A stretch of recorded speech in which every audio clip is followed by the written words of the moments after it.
सौ सौ निराशाएं रहें, विश्वास यह दृढ़ मूल है।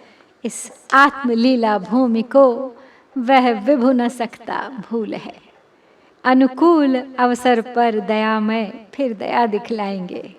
वे दिन यहाँ फिर आएंगे, फिर आएंगे, फिर आएंगे। नमस्कार, भारतवाणी से मैं कविता स्वागत करती हूँ आप सभी का राष्ट्र कवि मैथिली शरण गुप्त के प्रथम प्रतिनिधि खंड काव्य भारत भारती की अंतिम कड़ी में। 65वां चरण है भारत भारती का। भारत के चरमोत्कर्ष की, उत्थान की, पतन की, नव जागरण की, आह्वान की इस यात्रा का अंतिम चरण है ये। आशा से ओतप्रोत स्वर, अडिग विश्वास और संकल्प के तेल से प्रज्वलित मशाल लेकर चल पड़ा है नया भारत, स्वाधीन भारत, प्रगतिशील भारत। सौ सौ निराशाएं रहें, विश्वास यह दृढ़ मूल है। इस आत्मलीला भूमि को वह विभु न सकता भूल है। अनुकूल अवसर पर दयामय फिर दया दिखलाएंगे। वे दिन यहाँ फिर आएंगे, फिर आएंगे, फिर आएंगे, फिर आएंगे। चाहे कितनी भी निराशाएं क्यों न रही हों, चाहे कितना भी अंधकार क्यों न रहा हो, आशा की किरण का फूटना तय है उस अंधकार की कालिमा भरी रात को भेद कर। वो विभु, वो भारत भाग्य विधाता कैसे भूल सकता है उस पुण्य भूमि को, उस भारत भूमि को जहां कभी स्वयं उन्होंने आत्मलीला की थी। एक बार नहीं, बार बार अवतार लिए थे। उनके पुनरागमन की प्रतीक्षा भी सदा बनी रहती है, आज भी है। जिस भारत भूमि ने देव भूमि की संज्ञा प्राप्त की है, स्वयं अपनी उस संरचना को कैसे भूल सकते हैं विभु। अनुकूल अवसर पर दयामय फिर दया दिखलाएंगे। वे दिन यहाँ फिर आएंगे, फिर आएंगे, फिर आएंगे। अवश्य पुनरागमन होगा उनका।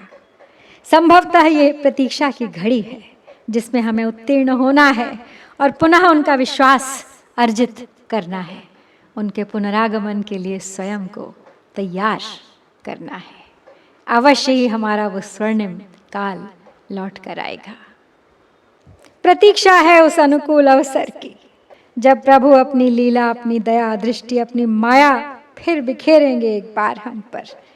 फिर चमकेगा भारत का भाग्य। अवश्य ही फिर एक बार भारत विश्व के शीर्ष पर गुरु बन जगमगाएगा।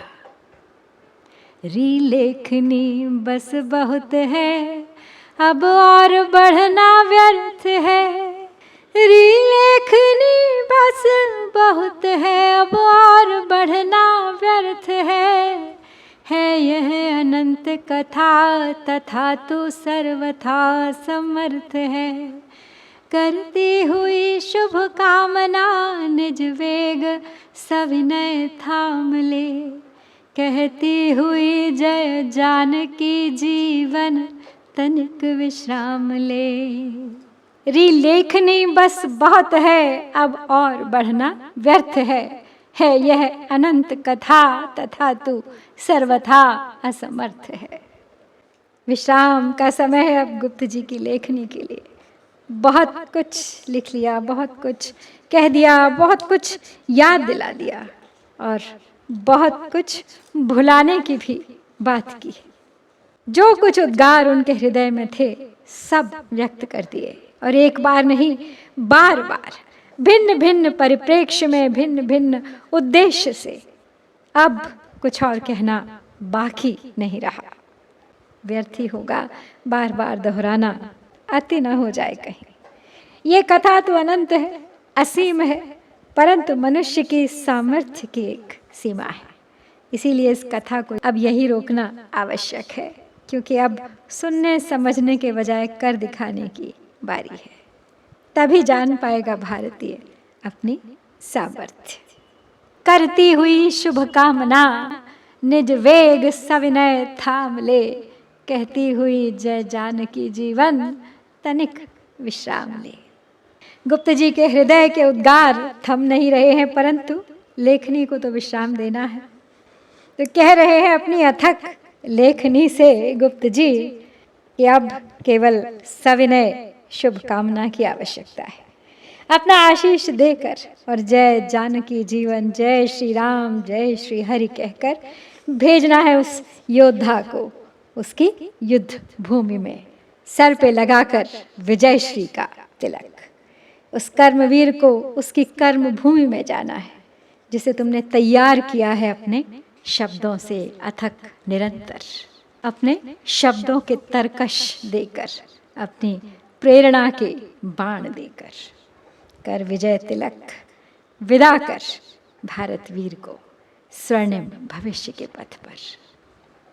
तो गुप्त जी की बात मान उनकी लेखनी अब कर रही है शुभ कामना भारत वर्ष के लिए। सबकी नसों में पूर्वजों का पुण्य रक्त प्रवाह हो, गुणशील साहस बल तथा सब में भरा उत्साह हो।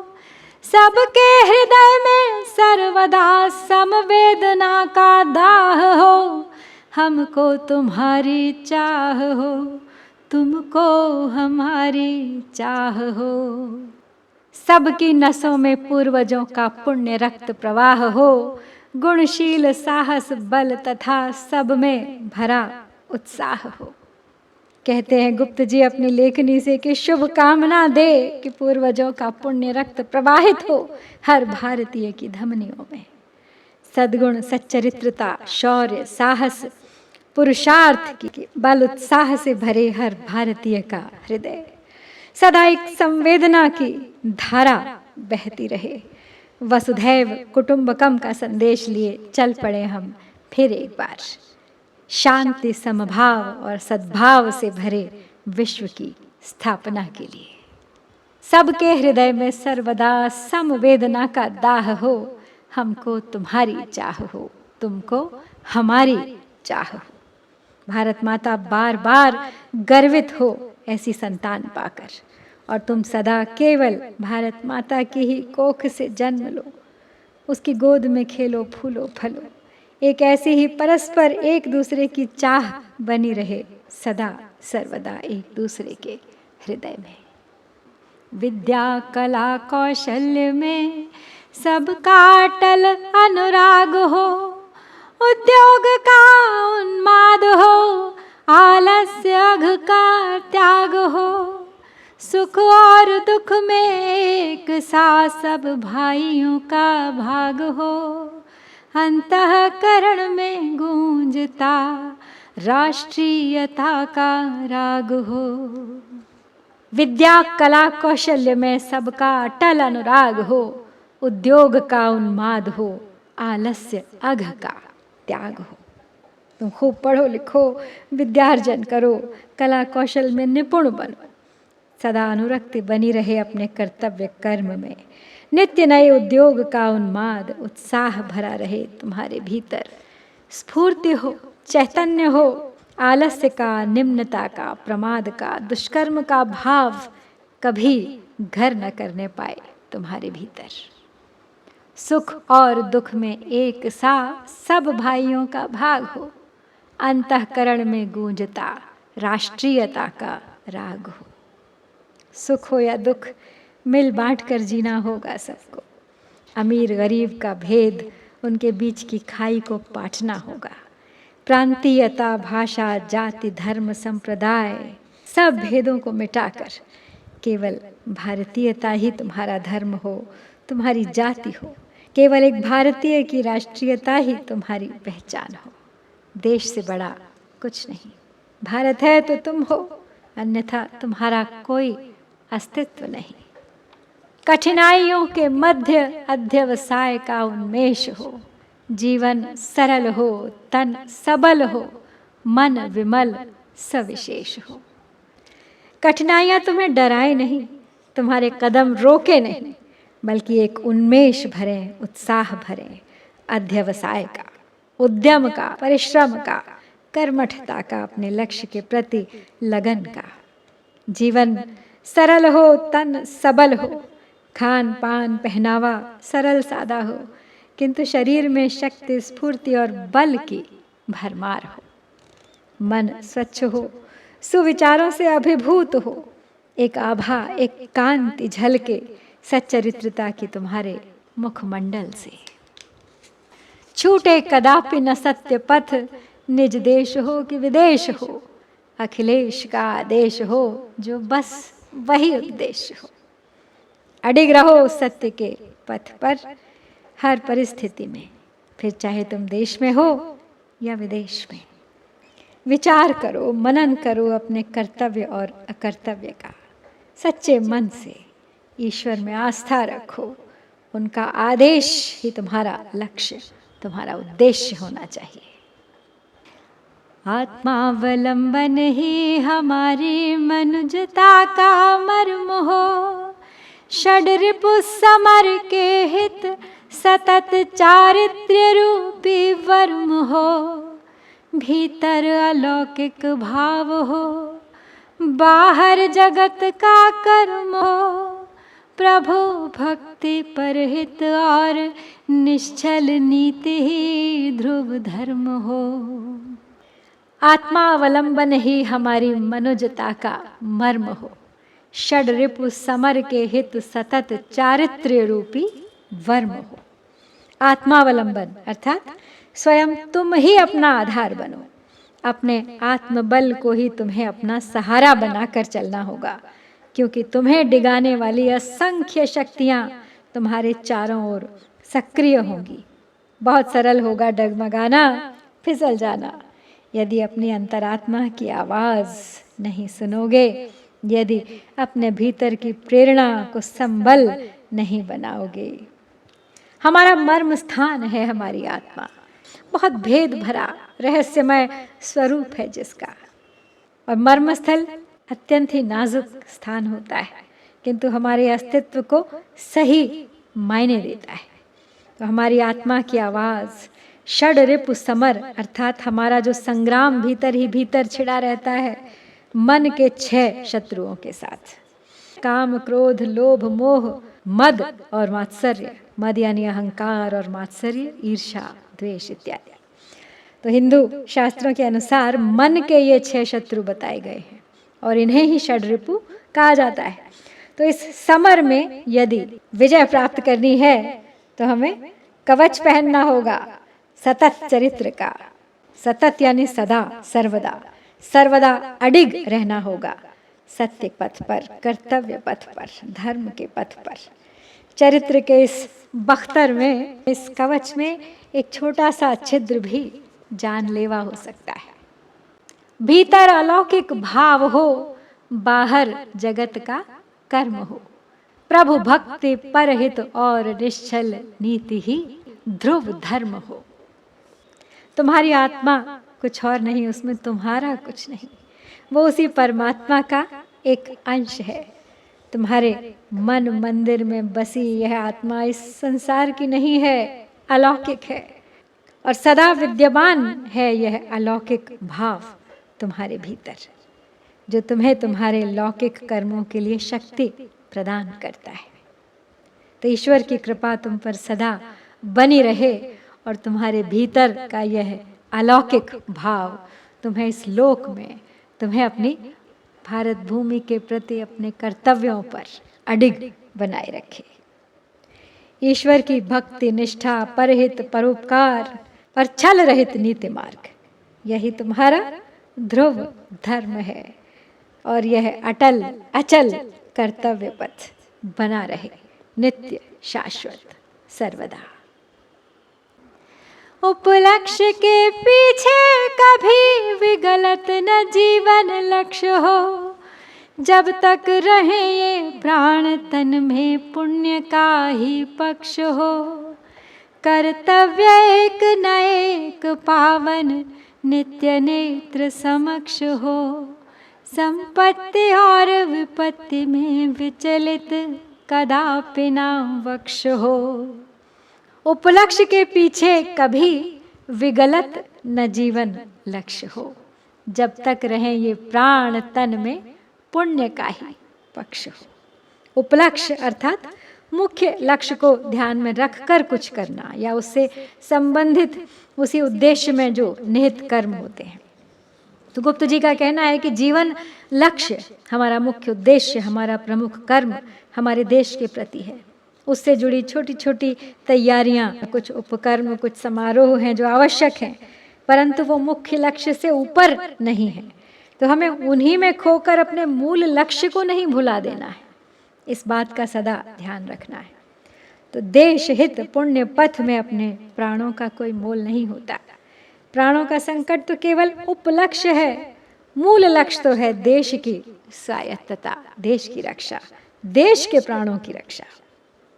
कर्तव्य एक न एक पावन नित्य नेत्र समक्ष हो, संपत्ति और विपत्ति में विचलित कदापि न बख्श हो। सजग रहना है सदा, सतत दृष्टि बनाए रखनी है अपने कर्तव्यों पर, उन दायित्वों पर। एक सूची बना उनको साकार करते रहना है, रुकने का कोई काम नहीं। अब एक के बाद एक पुण्य पावन कर्म अपनी उपस्थिति बनाए रखे, नित्य नेत्रों के समक्ष तुम्हारी दृष्टि में निर्निमेष, जिससे तुम कभी विचलित ना होने पाओ अपने पथ से।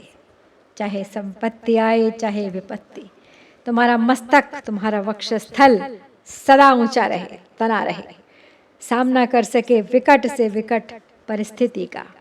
भारत माँ के स्वाभिमान को जीवित रखने के लिए, हर परीक्षा के लिए तत्पर रहना है तुम्हें। उस वेद के उपदेश का सर्वत्र ही प्रस्ताव हो, सौहार्द और मतैक्य हो, अविरुद्ध मन का भाव हो, सब इष्ट फल पावे परस्पर प्रेम रख कर सर्वथा, निज यज्ञ भाग समानता से देव लेते हैं यथा। उस वेद के उपदेश का सर्वत्र ही प्रस्ताव हो, सौहार्द और मतैक्य हो, अविरुद्ध मन का भाव हो, वेदोच्चार हो सर्वत्र, विश्व भर में गूंजे उपनिषदों के उपदेश। तुम्हारा लक्ष्य सौहार्द हो, मतैक्य हो, संपूर्ण वसुधा तुम्हारा कुटुंब हो, अविरुद्ध भाव से, मैत्री भाव से इस लक्ष्य को प्राप्त करना है तुम्हें, किसी पर आक्रमण या अधिकार पूर्वक नहीं। सब इष्ट फल पावें परस्पर प्रेम रखकर सर्वथा, निज यज्ञ भाग समानता से देव लेते हैं यथा। तो सबको सम दृष्टि से देखो, सब मुरादें पूरी हों, मनचाहा फल प्राप्त हो सभी को, परस्पर प्रेम भाव रखते हुए, ठीक उसी तरह जैसे सभी देवताओं को यज्ञ में समान भाग प्राप्त होता है, किसी को कम या ज्यादा नहीं। बराबरी का, समभाव का यह सबक सीख लिया यदि तुमने, और रंग लिया समग्र विश्व को अपनी इस समभाव संस्कृति में, तो इससे बड़ी विजय तुम्हारी हो नहीं सकती। समभाव या समधर्म भाव, किसी को हिंदू, मुस्लिम या ईसाई बनाना नहीं होता। समभाव, समधर्म मनुष्यता का, इंसानियत का धर्म है, जहाँ मानव मूल्यों को, राष्ट्र मूल्यों को सर्वोपरि रखना ही हमारा ध्येय होना चाहिए, और इससे अधिक कुछ नहीं। और गुप्त जी की लेखनी भी अब इससे अधिक कुछ नहीं कहना चाहती, केवल तथास्तु कहकर एक अंतिम आशीष दे रही है हर भारतवासी को। स्वीकार हो नमन हमारा भी। आप भी यदि अभी तक मुख्य कर्म के बजाय उपक्रमों में लगे हैं, तो अपनी लेखनी को लगाम दीजिए और लिख दीजिए, रच दीजिए भारत माता की कल्पना का संसार। तो आइए एक विनय, एक प्रार्थना करते हैं दयामय दीन बंधु से सब साथ मिलकर। आइए मेरे साथ और बनाइए अपनी संस्कृति से अपनी पहचान। और समापन करेंगे इसका, पहले हम पढ़ेंगे आज के पढ़े हुए 8 पद, और फिर करेंगे हम दयामय दीन बंधु से एक विनय। 100 निराशाएं रहे विश्वास यह दृढ़ मूल है, इस आत्मलीला भूमि को वह विभु न सकता भूल है। अनुकूल अवसर पर दयामय फिर दया दिखलाएंगे, वे दिन यहाँ फिर आएंगे, फिर आएंगे, फिर आएंगे। लेखनी बस बहुत है, अब और बढ़ना व्यर्थ है। लेखनी बस बहुत है, अब और बढ़ना व्यर्थ है यह अनंत कथा, तथा तो सर्वथा समर्थ है। करती हुई शुभ कामना निज वेग सविनय थाम ले, कहती हुई जय जानकी जीवन तनिक विश्राम ले। शुभ कामना। सबकी नसों में पूर्वजों का पुण्य रक्त प्रवाह हो, गुणशील साहस बल तथा सब में भरा उत्साह हो। सबके हृदय में सर्वदा समवेदना का दाह हो, हमको तुम्हारी चाह हो, तुमको हमारी चाह हो।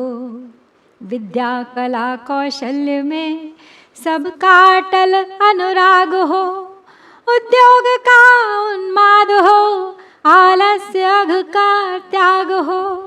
सुख और दुख में एक सा सब भाइयों का भाग हो, अंतःकरण में गूंजता राष्ट्रीयता का राग हो।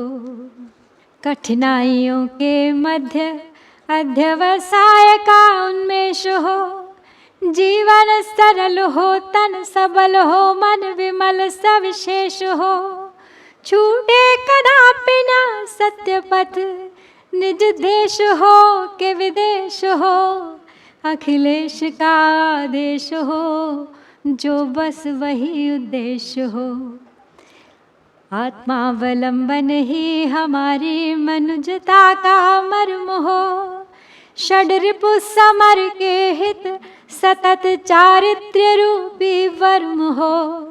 भीतर अलौकिक भाव हो, बाहर जगत का कर्म हो। प्रभु भक्ति परहित और निश्चल नीति ही ध्रुव धर्म हो। उपलक्ष्य के पीछे कभी विगलत न जीवन लक्ष्य हो, जब तक रहे ये प्राण तन में पुण्य का ही पक्ष हो। कर्तव्य एक न एक पावन नित्य नेत्र समक्ष हो। संपत्ति और विपत्ति में विचलित कदापि न वक्ष हो। उस वेद के उपदेश का सर्वत्र ही प्रस्ताव हो। सौहार्द और मतैक्य हो, अविरुद्ध मन का भाव हो। सब इष्ट फल पावे, परस्पर प्रेम रख कर सर्वथा। निज यज्ञ भाग समानता से देव लेते हैं यथा। इस देश को हे दीन बंधु आप फिर अपनाइए। भगवान भारत वर्ष को फिर पुण्य भूमि बनाइए। जड़ तुल्य जीवन आज इसका विघ्न बाधा पूर्ण है। हे रंभ अब अवलंब देकर विघ्न हर कहलाइए। हम मूक किंबा मूढ़ हों, रहते हुए तुझ शक्ति के। माँ ब्राह्मी कह दे ब्रह्म से सुख शांति फिर सरसाइए। सर्वत्र बाहर और भीतर रिक्त भारत हो चुका। फिर भाग्य इसका है विधाता, पूर्व सा पलटाइए। तू अन्नपूर्णा माँ रमा है और हम भूखों मरे। कह दे जनार्दन से जगा कर दैन्य दुख मिटाइए। यह सृष्टि गौरव गज ग्रसित है ग्रह दशा के ग्राह से। हे भक्त वत्सल शुभ सुदर्शन चक्र आप चलाइए। माँ शंकरी संतान तेरी हायो निरुपाय हो। श्री कंठ से कह दे कि हे हर अब न और सताइए। शून्य श्मशान समान भारत हाय कब से हो चुका। आकर कराल विपत्ति विष से व्योमकेश बचाइए। संपूर्ण गुण गौरव रहित हम पतित अवनत हो चुके। अब छोड़ निर्गुणता विभो सत्वर सगुण बन जाइए। सीतापते सीतापते यह पाप भार निहारिए। अवतीर्ण होकर धर्म का निज राज फिर फैलाइए। गोपाल अब वह चैन की वंशी बजेगी कब यहाँ। आलस्य से अभिभूत हमको कर्मयोग सिखाइए। जिस वसुमती पर आपने बहुललित लीलाएं रची। करुणा निधे इस काल उसको आप यूं न भुलाइए। पशुतुल्य परवशता मिटे प्रकटे यथार्थ मनुष्यता। इस कूप मंडूकत्व से परमेश पिंड छुड़ाइए। जीवन गहन वन सा हुआ है भटकते हैं हम जहाँ। प्रभु हर सदय होकर हमें सन्मार्ग पर पहुँचाइए। वह पूर्व की संपन्नता यह वर्तमान विपन्नता। अब तो प्रसन्न भविष्य की आशा यहाँ उपजाइए। वर मंत्र जिसका मुक्ति था परतंत्र पीड़ित है वही। फिर वह परम पुरुषार्थ इसमें शीघ्र ही प्रकट आइए। यह पाप पूर्ण परावलंबन चूर्ण होकर दूर हो। फिर स्वावलंबन का हमें प्रिय पुण्य पाठ पढ़ाइए। व्याकुल न हो कुछ भय नहीं तुम सब अमृत संतान हो। यह वेद की वाणी हमें फिर एक बार सुनाइए। यह आर्य भूमि सचेत हो फिर कार्य भूमि बने यहाँ।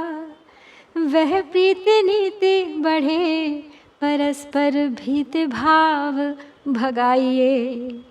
किसके शरण हो कर रहें अब तुम बिनागत कौन है। किसके शरण हो कर रहे अब तुम बिनागत कौन है। हे देव वह अपनी दया फिर एक बार दिखाइए। हे देव वह अपनी दया फिर एक बार दिखाइए। इति भारत भारती। जय भारत जय भारती।